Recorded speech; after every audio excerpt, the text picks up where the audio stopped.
بسم اللہ الرحمن الرحیم۔ اللہ کے نام سے شروع جو بڑا مہربان نہایت رحم کرنے والا ہے۔ السلام علیکم۔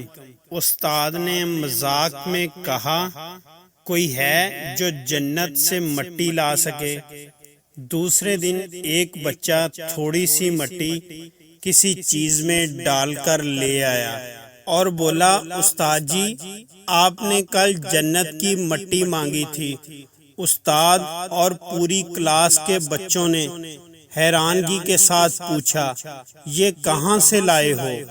اس نے عشق اور محبت کے بھرپور لہجے میں کہا کہ ماں کے قدموں کے نیچے سے۔ اللہ تعالیٰ سب کے ماں باپ کو ان کے سروں پر سلامت رکھے، اور جن کے ماں باپ یا کوئی ایک وفات پا چکے ہیں ان کو جنت الفردوس میں اعلیٰ مقام عطا فرمائے، آمین۔ السلام علیکم۔